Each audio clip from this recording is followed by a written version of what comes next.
الحمد لله نحمده ونستعينه ونستغفره ونؤمن به ونتوكل عليه ونعوذ بالله من شرور أنفسنا ومن سيئات أعمالنا من يهده الله فلا مضل له ومن يضلله فلا هادي له ونشهد أن لا إله إلا الله وحده لا شريك له ونشهد أن سيدنا وسندنا وحبيبنا وحبيب ربنا وطبيبنا وطبيب قلوبنا وهادينا ومرشدنا محمدا عبده ورسوله صلى الله عليه وسلم. أما بعد فأعوذ بالله من الشيطان الرجيم. بسم الله الرحمن الرحيم. ولما فصلت العير قال أبوهم إني لأجد ريح يوسف لولا أن تفندون. آمنت بالله صدق الله مولانا العظيم. قال النبي صلى الله عليه وسلم لا يؤمن أحدكم حتى أكون أحب إليه من والده وولده والناس أجمعين أو كما قال عليه الصلاة والسلام. صدق الله وصدق رسوله النبي الأمي الكريم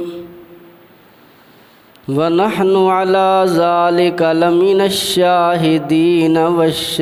والشاكرين والحمد لله رب العالمين. یا رب صل وسلم دائما ابدا على حبیبک خیر الخلق كلهم هو الحبیب الذی ترجى شفاعته لكل حول من الأحوال مقتحم. یا خیر من دفنت بالقاء أعظمه فطاب من طيبهن القاء والأكم. نفس الفداء لقبر أنت ساكنه فيه العفاف وفيه الجود والكرم. درود پاک پڑھ لیں.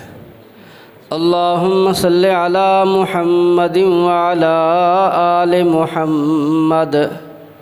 کما صلیت علی ابراہیم وعلی آل ابراہیم انک حمید مجید. اللہم بارک علی محمد وعلی آل محمد كما باركت على إبراهيم وعلى آل إبراهيم إنك حميد مجيد.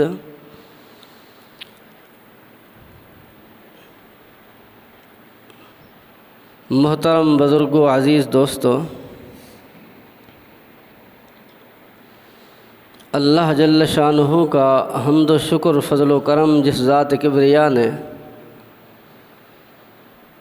قرآن مجید فرقان حمید کی ایک آیت مقدسہ رحمت عالم صلی اللہ علیہ وسلم کا فرمان تلاوت کرنے کی سعادت نصیب فرمائی۔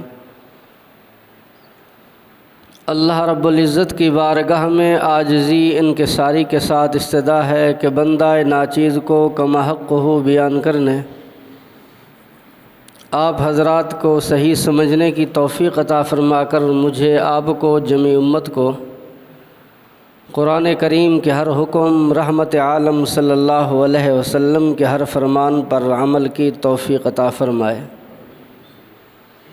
تادم زندگی اللہ تبارک و تعالی آقا نامدار حبیب کبریا احمد مجتبی محمد مصطفیٰ صلی اللہ علیہ وسلم فداہ ابیہ و امہ کی اطاعت اور غلامی نصیب فرمائے۔ ہم سب کا، جمی امت کے مسلمانوں کا خاتمہ ایمان پر فرما کر کل قیامت میں قرآن اور نبی آخر الزمان صلی اللہ علیہ وسلم کی شفاعت نصیب فرمائے۔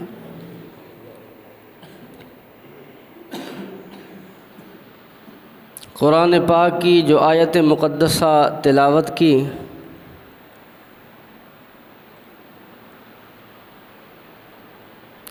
وہ 13ویں پارے کی آیت ہے، سورہ یوسف ہے۔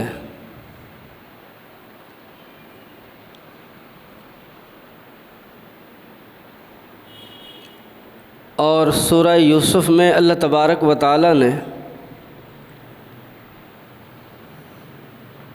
حضرت یوسف علیہ السلام کے واقعہ کو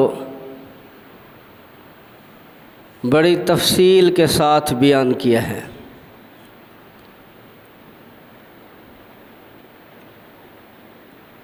قرآن مجید میں مختلف انبیاء علیہم السلام کے واقعات مختلف صورتوں کے اندر موجود ہیں، اور کئی صورتوں کے نام بھی اللہ تبارک و تعالی نے قرآن پاک کی صورتوں میں انبیاء علیہم السلام کے نام سے ہی صورتوں کے نام رکھے ہیں۔ سورہ یوسف کے اندر بھی یوسف علیہ السلام کا واقعہ مذکور ہے، اور وہ واقعہ جس میں اللہ تعالیٰ نے فرمایا کہ احسن القصص، کہ وہ واقعات میں سے ایک بہترین واقعہ ہے۔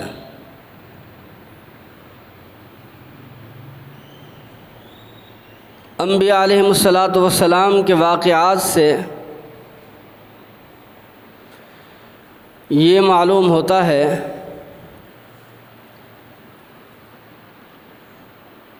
کہ اللہ تبارک و تعالیٰ کی ذات صمد اور بے پرواہ ہے،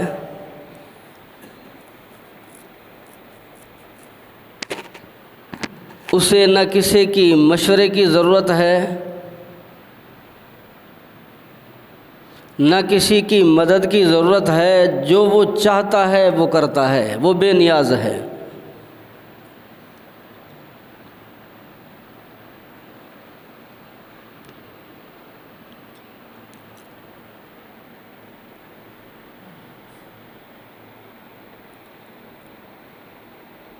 کسے کیا پتہ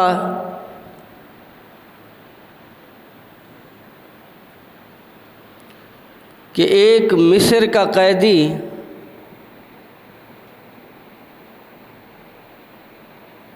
مصر کی جیل کے اندر ہو،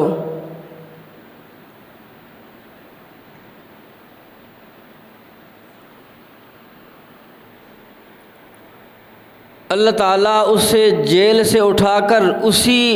مصر کے تخت شاہی کے اوپر بٹھا دے،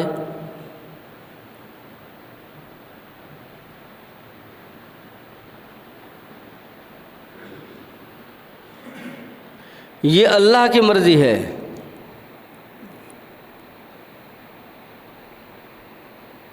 جو وہ چاہے کرے اور وہ جو چاہے کر سکتا ہے۔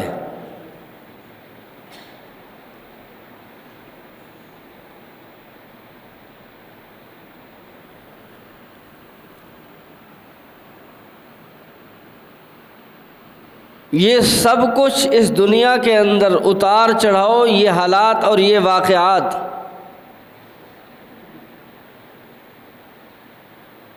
اللہ کی بے نیازی کا پتہ دیتے ہیں کہ وہ ذات بے نیاز ہے، اس کو کسی کی ضرورت نہیں ہے۔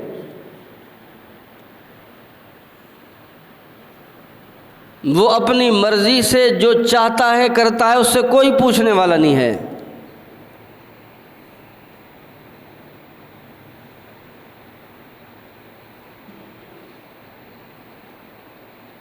مجھے اور آپ کو اس نے اسباب کی زنجیروں کے اندر جکڑ دیا ہے، وہ خود ان پابندیوں سے پاک ہے۔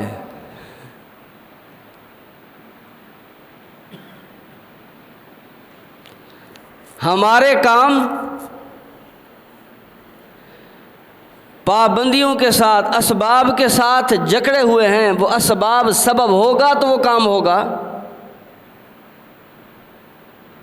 لیکن وہ خود ان پابندیوں سے پاک ہے۔ اگر ہمیں ضرورت ہو روزی کی تو ہمیں کہے کہ بھئی اسباب اختیار کرو، دکان کھولو، تجارت کرو، مزدوری کرو، کاروبار کرو، کاشتکاری کرو، جتنے بھی اسباب ہیں اسباب اختیار کرو، روزی ملے گی۔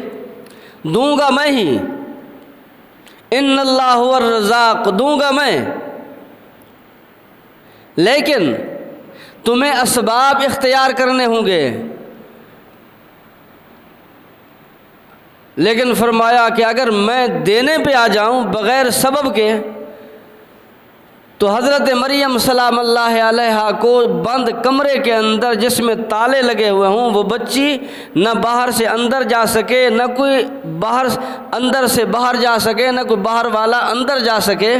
اللہ تبارک و تعالیٰ اسے بغیر موسم کے رزق عطا فرما دے، بغیر موسم کے پھل عطا فرما دے۔ وہ جب دینے پہ آ جائے تو حضرت مریم کو بند کمرے کے اندر کھلا دے، وہ کھلا سکتا ہے۔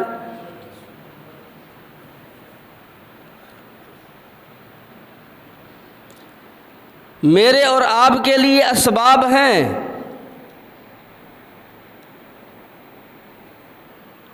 کہ اگر دونوں میاں بیوی ہوں گے تو اولاد ہوگی، اور کبھی کبھی دونوں میاں بیوی بھی ہوں گے اور ہوں گے بھی جوان لیکن اولاد نہیں ہوگی، وہ نہیں دے گا۔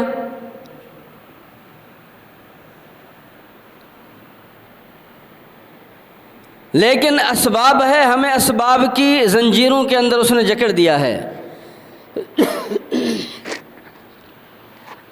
لیکن اگر وہ دینے پہ آ جائے تو حضرت عیسیٰ علیہ السلام کو بغیر باپ کے حضرت مریم کے بطن سے پیدا کر دے، اور حضرت عیسیٰ علیہ السلام خود اعلان کر دے کہ انی عبد اللہ، میں اللہ کا بندہ ہوں، اور پھر عام بھی نہیں ہوں۔ آتانی الکتاب وجعلنی نبیا، مجھے اس نے کتاب بھی دی ہے، مجھے نبی بنا کر اس نے بھیجا ہے۔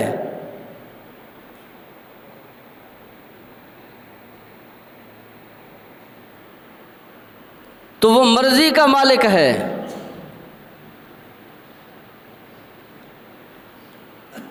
کہ وہ قطروں سے سمندر کر دے، یتیموں کو پیغمبر کر دے، وہ جو چاہے کر سکتا ہے، وہ کسی سبب کا محتاج نہیں ہے۔ یہ انبیاء علیہ السلام کے واقعات بتاتے ہیں۔ قرآن کریم آپ کھولیں، آپ اسے پڑھیں، آپ اس کو سمجھیں تو بہت سارے عقدے بہت ساری گرہیں کھل جائیں گی، بہت سارے مسئلے حل ہو جائیں گے، بہت ساری الجھنیں دور ہو جائیں گی، صرف یہ ہے کہ ہم اگر قرآن کریم کو اٹھا کر اسے کھول کر اسے پڑھیں اور اسے ہم سمجھیں۔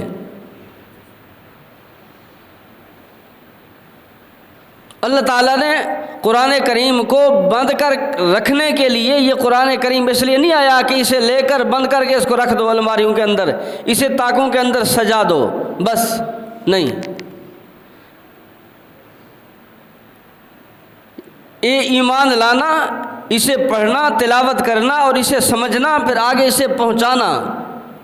یہ ذمہ داری میں ہے، یہ ہمارا کام، یہ ہماری ذمہ داریوں کے اندر یہ شامل ہے۔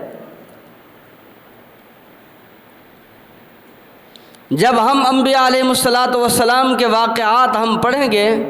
تو ہماری زندگی کے اندر جو بہت ساری کبھی پریشانی آتی ہیں، کبھی مسائل آتے ہیں، کبھی حالات آتے ہیں، کبھی باتیں ہوتی ہیں، انسان کبھی مایوس ہو جاتا ہے، کبھی الجھن کا شکار ہو جاتا ہے، نامعلوم کبھی کچھ خیالات دماغ کے اندر آتے ہیں، تو انسان کبھی کبھی ایسے دنیا کے حالات مصائب کو دیکھ کر کبھی انسان بھٹک جاتا ہے۔ اگر انبیاء علیہ الصلاۃ کے واقعات اس کے سامنے ہوں گے تو وہ کبھی بھٹکے گا نہیں، کہ وہ دیکھے گا کہ یہ سب کچھ اللہ تعالیٰ نے تو پہلے ہی سب کچھ کر دیا ہے، بتا دیا ہے، یہ حالات آئے اور حالات کے بعد سب کچھ صحیح ہو گیا، یہ اللہ کی مرضی ہے، جو اللہ چاہتا ہے وہی کرتا ہے، اس سے کوئی پوچھنے والا نہیں ہے، وہ جو چاہے سو کر دے۔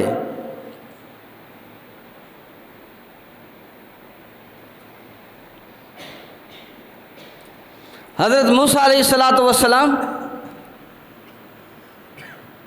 مدین سے آ رہے ہیں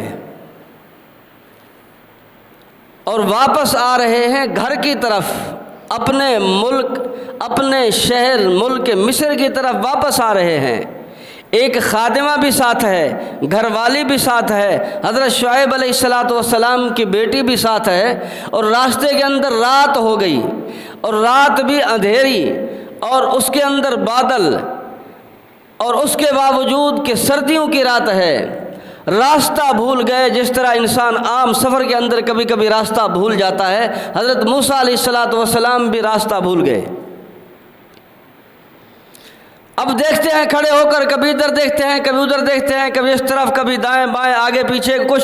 کوئی سہارا نظر آئے، کوئی چیز نظر آئے تو میں کسی سے پوچھوں کہ بھئی یہاں سے راستہ مصر کا کہاں جائے گا، کوئی علامت مجھے ملے، کوئی نشانی مجھے ملے، کوئی روشنی مجھے ملے۔ تو کہیں دور ایسے روشنی موسیٰ علیہ السلام کو دکھائی دی، اور موسیٰ علیہ السلام نے سمجھا کہ شاید یہ کوئی آگ جل رہی ہے، اور یہ آگ علامت ہے، شاید یہاں پہ کوئی آبادی ہوگی، اور میں وہاں جاؤں، اس آبادی میں کچھ معلوم کر کے آ جاؤں، اور اگر آگ وہاں پہ مل گئی تو کچھ انگارے لے کر آؤں گا، آگ لے کے آ جاؤں گا، سردی کا موسم ہے، کچھ سینکنے کے لیے مل جائے گا، کچھ ہماری تکلیف سردی کی بھی دور ہو جائے گی، راستے کا بھی پتہ چل جائے گا۔ اب حضرت موسیٰ علیہ السلام آ رہے ہیں، اس وقت پیغمبر نہیں ہے، رسالت نہیں ملی، اور راستہ ڈھونڈ رہے ہیں، راستہ ڈھونڈنے کے لیے اس علامت اور نشانی کو دیکھا ہے۔ جب اسے دیکھا تو اپنی گھر والی سے اور اپنی خادمہ سے کہتے ہیں، حضرت موسیٰ علیہ السلام نے فرمایا کہ انی آنست نارا،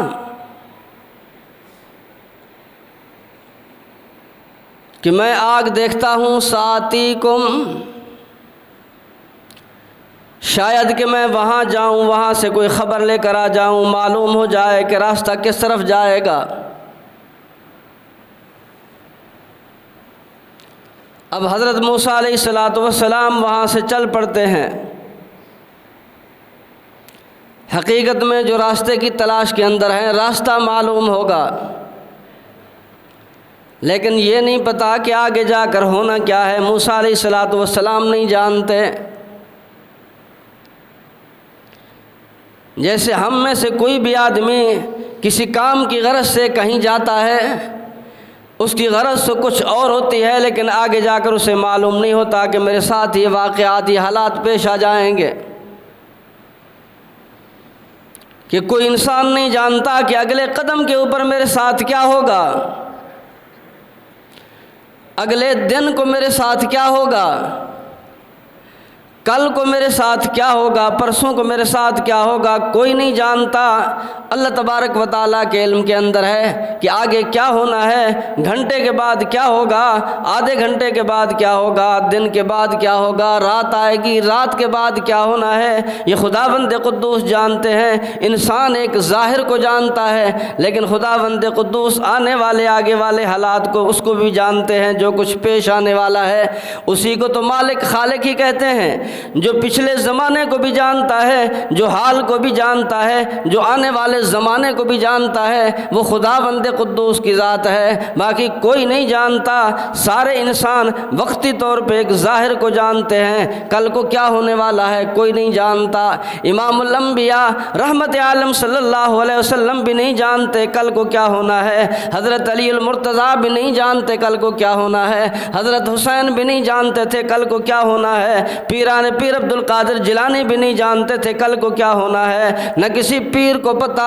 نہ کسی پیغمبر کو پتا، نہ کسی نیک کو پتا، نہ کسی ولی کو پتا، نہ کسی ولیہ کو پتا، نہ کسی عالم اور مفتی کو پتا ہے، کوئی نہیں جانتا۔ اللہ تبارک و تعالیٰ کی ذات جانتی ہے، یہ علم اللہ تبارک و تعالیٰ کے پاس ہے، کوئی نہیں جانتا کل کو میرے ساتھ کیا ہونے والا ہے۔ اس وجہ سے امام الانبیاء رحمت عالم صلی اللہ علیہ وسلم نے فرمایا قل لا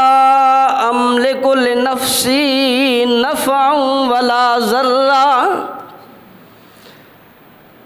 اللہ تبارک و تعالیٰ نے اپنے محبوب سے فرمایا کہ میرے محبوب آپ اپنی ختم نبوت کی زبان سے یہ اعلان کر دو، خود اپنی زبان سے فرمایا کلام میرا ہوگا، زبان تیری ہوگی، کلام میرا ہوگا، زبان تیری ہوگی، فرمایا بات میری ہوگی، اعلان تو کرے گا۔ لا املک لنفسی نفعا ولا ضرا، فرمایا آپ ان کو کہہ دیں، اپنی امت کو فرما دیں، ان دنیا والوں کو کہہ دیں، فرمایا میں بھی اپنے ذات کے نفع اور نقصان کا مالک بھی نہیں۔ فرمایا کہ اگر میرے ہاتھ کے اندر میرا اپنا سب کچھ ہوتا تو لستکثرت من الخیر، میں تو ساری بھلائیاں سمیٹ لیتا، ساری خیر جمع کر لیتا، نہ میرے اوپر کبھی مشکل آتی، نہ میرے اوپر کوئی مصیبت آتی، نہ میرے اوپر کوئی مصائب آتے، نہ میرے پاس کوئی پریشانیاں ہوتی۔ لیکن جب ہم دیکھتے ہیں امام الانبیاء رحمت عالم صلی اللہ علیہ وسلم کی زندگی کو، امام الانبیاء تو کبھی طائف کے اندر پتھر کھا رہے ہیں، ہم دیکھتے ہیں رحمت عالم صلی اللہ علیہ وسلم کی زندگی کو، کبھی تو رحمت عالم صلی اللہ علیہ وسلم کے راستے کے اندر مشرکین مکہ کانٹے بچھا رہے ہیں، کبھی بدر کے میدان کے اندر دیکھتے ہیں امام الانبیاء رحمت عالم صلی اللہ علیہ وسلم اللہ تبارک و تعالیٰ کے سامنے گڑ گڑا رہے ہیں، رو رہے ہیں، آنکھوں سے آنسو برس رہے ہیں۔ کبھی ہم دیکھتے ہیں جو قرآن کریم کے روح سے ما انزلنا علیک القرآن لتشقا، اتنی قرآن کریم کی تلاوت کرتے ہیں رات کے وقت کے اندر کہ آپ کے پاؤں کے اوپر ورم آ جاتے ہیں۔ فرمایا سب کچھ آپ کے ہاتھ کے اندر ہوتا تو کبھی آپ کو کوئی تکلیف نہ آتی، کوئی مصیبت نہ آتی، کوئی پریشانی نہ آتی۔ فرمایا اللہ کے رسول صلی اللہ علیہ وسلم نے میں بھی مالک نہیں ہوں پہ نفع نقصان کا، لستکثرت من الخیر وما مسنی السوء، کبھی کوئی تکلیف مجھے پہنچتی ہی نہ۔ فرمایا پھر کون ہے جس کے ہاتھ کے اندر یہ سب کچھ ہے، جو چاہتا ہے وہی کرتا ہے۔ فرمایا وما تشاءون، تمہارے چاہنے سے کچھ نہیں ہوتا، الا ان یشاء اللہ، فرمایا وہ اللہ ہی ہے، جو چاہتا ہے وہی کرتا ہے، وہ وہی ہوتا ہے جو چاہتا ہے، تیرے میرے چاہنے سے کچھ نہیں ہوتا۔ حضرت موسیٰ علیہ السلام ظاہری طور پہ وہ تو جا رہے ہیں آگ لینے کے لیے، انہیں پتہ نہیں کہ آگے آگ ہے یا نہیں، یہ بھی نہیں پتا، دور سے ایسے روشنی دکھائی دی ہے اور اپنے گھر والی سے کہتے ہیں سآتیکم منہا بخبر، ہو سکتا ہے کہ میں معلومات لے کے آ جاؤں، کوئی اطلاع لے کے آ جاؤں، راستے کا معلوم ہو جائے، کوئی آگ مل جائے، میں وہاں جاتا ہوں۔ حضرت موسیٰ علیہ السلام جس وقت وہاں پر پہنچتے ہیں، اس مقام پہ پہنچتے ہیں، وہاں آگ تو کوئی ہے نہیں، وہاں تو ایک درخت ہے، اس درخت سے روشنی نکل رہی ہے۔ اللہ تبارک و تعالیٰ کی رحمت آواز دیتی ہے، فرمایا اے موسیٰ کلیم تو جس مقام پہ آیا ہے، فرمایا یہ مقام، یہ وہ وادی ہے، بالواد المقدس طویٰ، ایک پاک وادی کے اندر آیا ہے۔ فرمایا آپ اپنی جوتے مبارک بھی یہاں پہ اتار دیں۔ حضرت موسیٰ علیہ السلام وہاں پہ اکیلے ہیں، آواز آ رہی ہے، ادھر سے بھی ادھر سے بھی ادھر سے بھی ادھر سے بھی، چاروں طرف آواز آ رہی ہے۔ اس درخت کے اندر روشنی ہے، پتہ نہیں ہے کہاں سے، لیکن موسیٰ علیہ السلام دیکھتے تو ہیں چاروں طرف آواز آتی بھی ہے، لیکن یہ سب کچھ ہونے کے باوجود پھر ایک آواز آتی ہے، انی انا ربک۔ فرمایا میرے کلیم، میرے موسیٰ گھبرانا نہیں، میں تیرا رب ہوں۔ کون ہوں؟ میں تیرا رب ہوں۔ یہ آواز تیرے رب کی ہے، تیرے مالک کی ہے، تیرے خالق کی ہے۔ اے مالک کائنات، پتہ نہیں یہاں پہ آواز تو آ رہی ہے، تو ہر جگہ تو موجود ہے، جسم سے بھی پاک ہے، وجود سے بھی پاک ہے، زمین سے بھی پاک ہے، زمان سے بھی پاک ہے، ہر چیز سے پاک ہے، تو ہر جگہ پہ موجود ہے، اپنی قوت کے ساتھ، اپنی طاقت کے ساتھ، اپنے علم کے ساتھ، اپنی قدرت کے ساتھ ہر جگہ پہ موجود ہے، مشرق کے اندر بھی، مغرب کے اندر بھی، شمال کے اندر بھی، جنوب کے اندر بھی۔ رب المشرقین و رب المغربین، مشرق بھی اسی کے، مغرب بھی اسی کے، شمال بھی اسی کا، جنوب بھی اسی کا، ساری کائنات اسی کی ہے، تو ہر جگہ پہ موجود ہے۔ اس وجہ سے چاروں طرف سے آواز آ رہی تھی، انی انا ربک فاخلع نعلیک انک بالواد المقدس طویٰ۔ اللہ تبارک و تعالیٰ نے آواز دی، اے میرے کلیم آیا تو تھا، فرمایا یہاں پہ ایک خبر لینے کے لیے، آگ لینے کے لیے، لیکن خداوند قدوس نے آگے کیا لکھا تھا، اس لیے کہا لگائے تو تھے آگ لینے کے لیے۔ وہاں کوہ طور پہ جب پہنچے، فرمایا وہاں پہنچنے کے بعد جو آگ لینے کے لیے گیا اس کو پیغمبری مل گئی۔ کیا مل گیا؟ پیغمبری مل گئی۔ اذهب الى فرعون انه طغى، فرمایا آپ کے سر کے اوپر رسالت کا تاج سجاتے ہیں، اور اب آپ یہاں سے کہیں اور نہیں جانا، سیدھا فرعون کی طرف جاؤ۔ اب کیا پتا موسیٰ علیہ السلام کو کہ میں آگ لینے کے لیے جاؤں گا، پیغمبری مل جائے گی، یہ میرا رب ہے، جو چاہے جیسے چاہے کرے، کون پوچھتا ہے اس سے۔ حضرت یوسف علیہ السلام، ان کو بھائیوں نے کنویں کے اندر ڈال دیا ہے، کنعان کے کنویں کے اندر، وہ کنواں جو گمنام ہے لیکن ہے کنعان کے قریب، کنعان کے قریب تھا، دور نہیں تھا۔ بکریوں کے ساتھ، بھائیوں کے ساتھ بکریاں چرانے کے لیے یوسف علیہ السلام گئے ہیں، بھائیوں نے دھوکہ کیا، اس کنویں کے اندر ڈال دیا ہے، اور بھائی واپس چلے گئے شام کو۔ یوسف علیہ السلام کنویں کے اندر ہیں۔ حضرت یوسف علیہ السلام کا والد عام بنی ہے، وہ بھی اللہ تبارک و تعالیٰ کا پیغمبر ہے۔ حضرت یعقوب علیہ السلام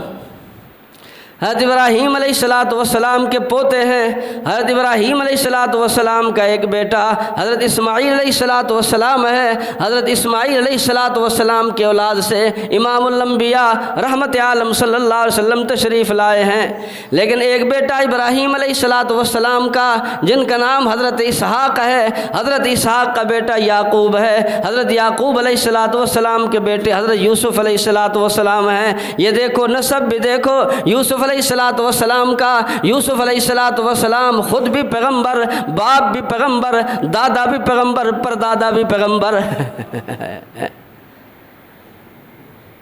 حضرت یعقوب علیہ السلام وہاں کنعان کے اندر موجود، یوسف علیہ السلام کنعان کے کنویں کے اندر موجود۔ جب خداوند قدوس نہیں بتانا چاہتے، یوسف علیہ السلام کو پتہ بھی نہیں، اب بھائیوں نے تو کہہ دیا کہ بھیڑیا کھا گیا ہے، معاملہ ختم ہو گیا ہے۔ یوسف علیہ السلام زندہ موجود کنویں کے اندر موجود ہیں، لیکن یعقوب علیہ السلام کو پتہ بھی نہیں، اللہ تبارک و تعالیٰ نے بتایا بھی نہیں،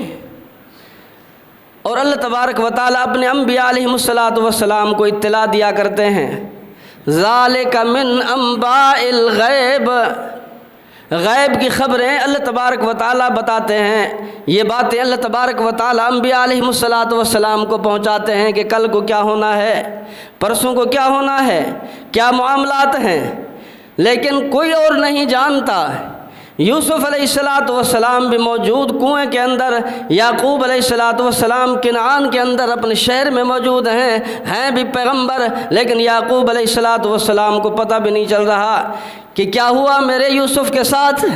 حضرت یوسف علیہ السلام کو کنویں سے اٹھایا مسافروں نے، انہوں نے وہاں سے اٹھا کر مصر کے اندر اس کی منڈی کے اندر یا یوسف علیہ السلام کو بیچ دیا۔ یوسف علیہ السلام وہاں سے بک گئے، وہاں ایک عزیز مصر کے گھر کے اندر، ایک بادشاہ کے گھر کے اندر وہاں پہ پہنچ گئے۔ شہزادے کے گھر کے اندر پہنچنے کے بعد پھر وہاں پہ قید کے اندر چلے گئے ہیں۔ حضرت یعقوب علیہ السلام کو کوئی پتہ نہیں۔ حضرت یوسف علیہ السلام ان تمام مراحل سے گزر گئے۔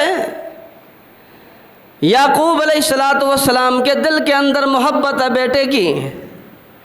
اتنی محبت ہے، اتنی محبت ہے، اتنی محبت ہے کہ ان کی جدائی کے اندر محبت کے اندر روتے رہے، اور اتنا روئے اتنا روئے اتنا روئے، فرمایا وَابْيَضَّتْ عَيْنَاهُ مِنَ الْحُزْنِ فَهُوَ كَظِيمٌ، روتے روتے ان کی آنکھیں سفید ہو گئیں، نظر ختم ہو گئی، بینائی ختم ہو گئی، آنکھیں سفید ہو گئیں، نابینا ہو گئیں۔ لیکن یوسف علیہ السلام کو پتہ نہیں چلا، قریب بھی تھے، کنویں کے اندر موجود تھے، لیکن پتہ نہیں چل رہا کہ کہاں ہیں حضرت یوسف علیہ السلام۔ لیکن جس وقت خداوند قدوس بتانے پہ آتے ہیں، چاہے کوئی کتنا بھی دور ہوتا ہے، خداوند قدوس اطلاع پہلے پہنچا دیتے ہیں کہ کل کو یہ معاملات ہونے والے ہیں یا ابھی بھی یہ معاملات ہونے والے ہیں۔ خطبے کے اندر میں نے جو آیت کریمہ تلاوت کی ہے، حضرت یوسف علیہ السلام کے بھائی آخری دفعہ جب اپنا تعارف کرا کے یوسف علیہ السلام کا تعارف لے کر اپنے گھر کی طرف واپس جا رہے تھے، حضرت یعقوب علیہ السلام نے اپنی قمیص مبارک دی، فرمایا یہ میری قمیص ہے، یہ میرے دکھی اور غم زدہ باپ کو جا کر دے دینا۔ فرمایا صرف دینا بھی نہیں، ان کی آنکھوں کے اوپر جا کر لگا دینا۔ فرمایا یہ آنکھوں کے اوپر یہ قمیص لگے گی، بینائی بھی واپس آ جائے گی، غم بھی سارے دور ہو جائیں گے، دکھ بھی ختم ہو جائیں گے۔ فرمایا جدائی کا صدمہ وہ ایک لمحے کے اندر ختم ہو جائے گا۔ ابھی وہاں سے وہ قافلہ حضرت یوسف علیہ السلام کے ملک مصر سے وہ نکلا ہے قمیص لے کر، حضرت یوسف علیہ السلام کی اس وقت یوسف علیہ السلام تخت مصر کے اوپر بھی بیٹھ گئے، بادشاہ بھی بن گئے ہیں، لیکن اس کے باوجود بھی نہ حضرت یوسف اطلاع دیتے ہیں اپنے والد یعقوب کو، نہ خداوند قدوس اطلاع دیتے ہیں، نہ یعقوب علیہ السلام کو پتہ چل سکتا ہے کہ کہاں ہے میرا یوسف۔ لیکن جس وقت بتانے پہ آ جاتے ہیں اس وقت وہاں مصر سے قمیص نکلتی ہے، ادھر کنعان کے اندر حضرت یعقوب علیہ السلام اپنی چارپائی کے اوپر لیٹے ہوئے ہیں۔ فرمایا اچانک سے جلدی اٹھ کر بیٹھ جاتے ہیں اور اپنے گھر والوں سے کہتے ہیں کہ مجھے یہ بتا دو، مجھے یہ بتاؤ کہ مجھے ایسے محسوس ہو رہا ہے۔ وَلَمَّا فَصَلَتِ الْعِيرُ قَالَ أَبُوهُمْ إِنِّي لَأَجِدُ رِيحَ يُوسُف، وہ اٹھ کر بیٹھ گئے، وہ خوشبو سینکھنے لگے، جہاں سے کیسے کسی کی خوشبو آتی ہے، جیسے آپ کہیں بیٹھے ہوں، کوئی دور سے ایسے گزرے، اس نے خوشبو لگائی ہوئی ہے، خوشبو آ گئی، وہاں سے کوئی خوشبو لے کر گزرا ہوا ہے یہاں سے لگا کے۔ لیکن یوسف علیہ السلام ان کی وہاں پہ موجود، یوسف علیہ السلام کا قمیص وہاں سے چلا ہے، خداوند قدوس نے حضرت یوسف کے اس قمیص کے اندر اتنی خوشبو لگا دی تھی۔ فرمایا وہ خوشبو اس قمیص کے اندر جو حضرت یوسف علیہ السلام کے بدن مبارک لگا تھا تو وہ مصر کے اندر نکلے تو وہاں سے تھے، خداوند قدوس نے کنعان کے اندر پہنچا دی ہے۔ فرمایا وَلَمَّا فَصَلَتِ الْعِيرُ قَالَ أَبُوهُمْ إِنِّي لَأَجِدُ رِيحَ يُوسُف، فرمایا کہنے لگے مجھے یوسف کی بو آ رہی ہے، خوشبو آ رہی ہے، گھر والے کہنے لگے کہ لولا ان تفندون، تمہیں کیا پتا وہ بڑھاپے کے آپ بڑھاپے کے اندر ہو، جس طرح آج کل ہم کہتے ہیں ہمارے گھر کے اندر کوئی بوڑھا موجود ہو، اگر کوئی بات کرے تو ہم کہتے ہیں عجیب سی باتیں ہیں، بوڑھے کرتے رہتے ہیں، لیکن خیال کرنا کبھی ایسے نہ کہنا، بوڑھوں کی باتیں بھلے بوڑھی ہوں، تمہارا طاقتور ہو، تمہاری باتیں طاقتور ہوں گی، لیکن ان باتوں کو ایسے سمجھنا نہیں، عام نہ سمجھنا، بڑوں کی باتیں بڑی ہوا کرتی ہیں، ذرا سمجھا کرو ان باتوں کو۔ وہ گھر والے یوں ہی کہہ رہے تھے، قالوا تاللہ انک لفی ضلالک القدیم، فرمایا ابا جان یعقوب علیہ السلام سے فرمانے لگے گھر والے، آپ تو پرانی محبت کے اندر مبتلا ہیں، آپ کو وہی خیالات آئے ہیں، نامعلوم کتنا عرصہ ہو گیا، کتنا وقت بیت گیا ہے، یوسف کہاں ہوگا، لیکن اسی وقت ہی معلوم ہوتا ہے فلما ان جاء البشیر، فرمایا تھوڑا وقت گزرا تھا، جب وہ قافلہ آیا، وہ قمیص لے کر آیا، حضرت یوسف علیہ السلام کی قمیص جس وقت وہاں پر پہنچتی ہے تو اس وقت ہی اللہ تبارک و تعالیٰ نے قمیص کو پہنچا کے حضرت یعقوب علیہ السلام نے فرمایا دیکھو میں تمہیں کہہ نہیں رہا تھا کہ یوسف کی قمیص، یوسف کی خوشبو مجھے آ رہی ہے، لیکن یہ سارے معاملات ہوتے رہے، خداوند قدوس نے فرمایا اے یوسف، اے یعقوب، اے دنیا والو، یہ سب کچھ میں نے کیا ہے، فرمایا اگر میں نہ بتانے پہ آ جاؤں، کنعان کے قریب کنویں میں موجود ہیں، لیکن میں یعقوب کو بتا نہیں رہا، اگر نہ بتانے پہ آ جاؤں وہ تخت شاہی پہ بیٹھ گئے، حضرت یوسف نہیں بتا رہے یعقوب علیہ السلام کو، اس لیے میں بتانے نہیں دے رہا، فرمایا لیکن جب بتانے پہ آ جاتا ہوں، فرمایا دور سے قمیص چلتا ہے، حضرت یعقوب کو پتہ چل جاتا ہے اپنے بیٹے کا، فرمایا انی اعلم ما لا تعلمون، یہ معلوم ہونا چاہیے تمہیں، جو میں جانتا ہوں وہ تم نہیں جانتے، جی جو میں جانتا ہوں وہ تم نہیں جانتے، جو میرے علم کے اندر ہے وہ تم نہیں جانتے، جو میں کرتا ہوں شاید تمہاری سمجھ میں نہیں آتا، میں جو چاہتا ہوں وہ کرتا ہوں۔ ہم تو کہتے ہیں یہ اتفاقیہ ایسا ہو گیا، یہ اتفاقیہ نہیں ہے، یہ سب کچھ اس نے پہلے طے کیا ہوا ہے، اس ذات کبریا نے ہمیں دنیا کے اندر، اس دنیا میں اسباب کی کڑیوں کے ساتھ جکڑ دیا ہے، لیکن وہ خود ذات آزاد ہے، وہ کوئی اسباب کی پابند نہیں ہے، وہ جو چاہے کرے، جیسے چاہے کرے، میرے اور آپ کے چاہنے سے کچھ نہیں ہوتا، الا ان یشاء اللہ رب العالمین، اس کے چاہنے سے سب کچھ ہوتا ہے۔ اس لیے تو وہ کہتا ہے کہ تو ایسا کر، میری چاہت کے اوپر اپنی چاہت کو قربان کر، وہ خود کہتا ہے میری چاہت کے اوپر اپنی چاہت کو قربان کر، میں تجھے وہ بھی دوں گا جو تو چاہتا ہے اور بھی دوں گا، میں تجھے وہ بھی دوں گا جو تو چاہتا ہے اور بھی دوں گا، اور اگر تو نے اپنی چاہت کو میری چاہت پہ قربان نہ کیا، اپنی چاہت کو رکھا، تو پھر ساری زندگی سرگرداں کر دوں گا، یہ بھٹکتا بھٹکتا مارا پھرے گا، کبھی تیری تمنا پوری نہیں ہوگی۔ الہاکم التکاثر حتی زرتم المقابر کلا سوف تعلمون ثم کلا سوف تعلمون، چھوٹی سی صورت ہے، اسے دیکھ لینا ترجمہ۔ الہاکم التکاثر، تمناؤں نے، مال کے حرص نے تمہیں ہلاک کر دیا ہے، یہاں تک کہ تمہارے سر قبروں کو جا کر ٹکرائے، لیکن تمنائیں پوری نہیں ہوئی۔ الہاکم التکاثر حتی زرتم المقابر، تم نے جا کر قبروں کی زیارت کی ہے، اگر یقین نہیں آتا سوف تعلمون، ان قریب جان لو گے، تم معلوم ہو جائے گا۔ تو میرے بھائیوں، اس قرآن پاک کے اندر جو اللہ تعالیٰ نے انبیاء علیہم السلام کے واقعات کو ذکر کیا ہے، اس کا مقصد بھی یہی ہے کہ ہم اس قرآن پاک کو پڑھیں، ان واقعات کو پڑھیں اور سمجھیں، تو پھر ہماری زندگی کے اندر جو ہمیں حالات پیش آتے ہیں، ہمیں اس سے بہت سارا سبق ملے گا، ہماری زندگی بہت آسان ہو جائے گی، ہماری مشکلیں دور ہو جائیں گی۔ جن مشکلوں نے ہمارے اوپر وزن ڈال رکھا ہے، وہ بوجھ جو ہمارے دلوں پہ، ہمارے ذہنوں پہ، ہماری کمر اور ہماری پیٹھ پہ ہیں، جن بوجھوں نے ہمیں ٹیڑھا کر رکھا ہے، ہمارے دماغ معوف ہو گئے، ہمیں نیندیں نہیں آتی، تو بہت سارے مسئلے ہمارے حل ہو جائیں گے، زندگی گزارنا آسان ہو جائے گا۔ اللہ تعالی ہم سب کو عمل کی توفیق عطا فرمائے۔ وآخر دعوانا ان الحمد للہ رب العالمین۔